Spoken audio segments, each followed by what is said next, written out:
এক হুজুরে খালি কইছে মুরব্বি মুরব্বি মুরব্বি মুরব্বি। হুজুর কয় এগুলি আর কোন যাই তোর এখন সোনামুনি। কি মুনি? এই এই সোনামণি বসো। কোরআন হাদিসের কথাগুলি ভাইরাল হয় না, ভাইরাল হয় এগুলি। এত সুন্দর কথা বললাম, এরপরও মিডিয়াতে দেখবেন 500-1000 মানুষ দেখছে। আর এই যে এখন ইদানিং সোশ্যাল মিডিয়াতে দেখবেন এক হুজুরে খালি কইছে মুরব্বি মুরব্বি। এই রে বাপ রে বাপ, এত পরিমাণ ভিউ, মিলিয়ন মিলিয়ন ভিউ। কথা কোন ঠিক কি না? এগুলি নিয়ে পোলাপান দেখি আবার গানও বানিয়ে ফেলেছে, ডিজে গান। ওরে বাপ রে বাপ। আপনারা গত বছর তার আগের বছর দেখেছিলেন তাহিরি ভাই, উনিও বলেছিলেন বসেন বসেন। এটা নিয়ে ওরে বাপ রে বাপ তুমুল আকারে একবারে সোশ্যাল মিডিয়া কাঁপায়া ফেলা। চোরে বাপ রে বাপ কি হচ্ছে এগুলি।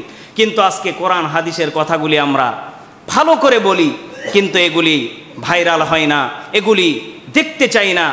এখন ওই হুজুর আছে এক বিপদে, রাস্তাঘাটে বের হলে কয় মুরব্বি মুরব্বি, অটোর ভিতরে মুরব্বি, মোটর সাইকেলে মুরব্বি স্টিকার লাগাইছে। ওরে বাপ রে বাপ, সব জায়গাতে খালি মুরব্বি আর মুরব্বি। হুজুর কয় এগুলি আর কোন যাই তোর এখন সোনামুনি। কি মুনি? কয় সোনামুনি নতুন নতুন।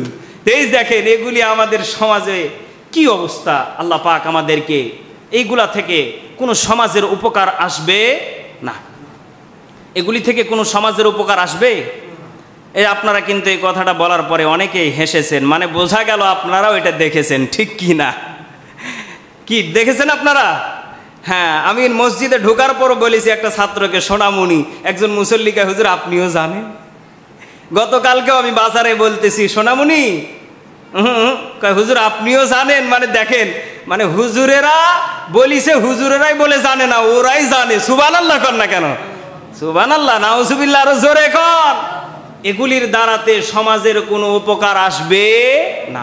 এজন্য যুবক ভাইদেরকে আমি বলবো, যারা টিকটক, ফেসবুক, ইউটিউবে যারা নিয়মিত ভিডিও দেখেন, তাদেরকে আমি বলি ইসলামিক ভিডিও দেখলে লাইক ছাড়া যাবেন না, ইসলামিক ভিডিও দেখলে কমেন্ট ছাড়া যাবেন না, ইসলামিক ভিডিও দেখলে শেয়ার ছাড়া যাবেন না, চেষ্টা করবেন।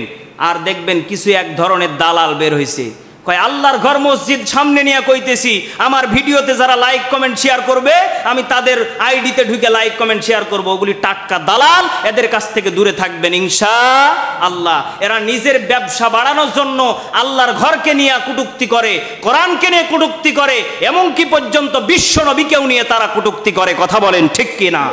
এজন্য আমার এই ওয়াজটাও সোশ্যাল মিডিয়াতে যাবে।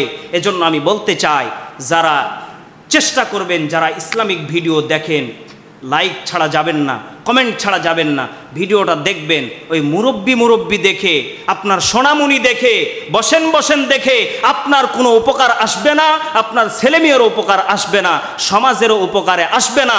এর যদি উপকার আসতে চান, আপনাকে প্রতিদিন একটা করে ওয়াজ, একটা করে আলোচনা, যেই বক্তার হোক, আপনি যাকে পছন্দ করেন তার আলোচনা আপনার ফ্যামিলিতে জুড়ে দিবেন, আলোচনাটা চালু করে দিবেন, স্টার্ট করে দিবেন।